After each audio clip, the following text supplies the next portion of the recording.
പരിശുദ്ധ റമദാനിന്റെ ശ്രദ്ധേയമായ രാവുകളിലൊന്നാണ് റമദാൻ 17 രാവ്.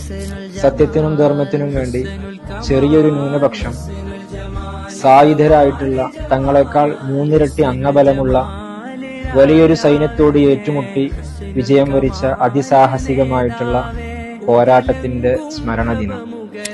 ബദറിന് ഇസ്ലാമിൽ വളരെ വലിയ പ്രാധാന്യമുണ്ട്. മറ്റുള്ള സമരങ്ങൾക്കും യുദ്ധങ്ങൾക്കും ഒന്നുമില്ലാത്ത ഒരു പ്രാധാന്യവും മഹത്വവും പണ്ഡിത ലോകം ബദറിനെ കൽപ്പിക്കുന്നുണ്ട്. പ്രശ്നങ്ങളും സങ്കീർണതകളുമെല്ലാം വരുമ്പോൾ അസ്മാ ബദറും മജ്‌ലിസുന്നൂറും പാരായണം ചെയ്തുകൊണ്ട് പ്രശ്നങ്ങൾക്കെല്ലാം പരിഹാരം കാണുന്ന രീതി കേരളീയ പരിസരത്തിൽ വളരെ സജീവമായി നിലനിൽക്കുന്നുണ്ട്. ആത്മാർത്ഥതയോടെയും തഖ്വയോടുകൂടെയും ബദരീങ്ങളെ വിളിച്ചവർക്ക് മറുപടി ലഭിക്കും എന്നതാണ് അനുഭവവും പാരമ്പര്യ മുസ്ലിങ്ങളുടെ പ്രതീക്ഷയും.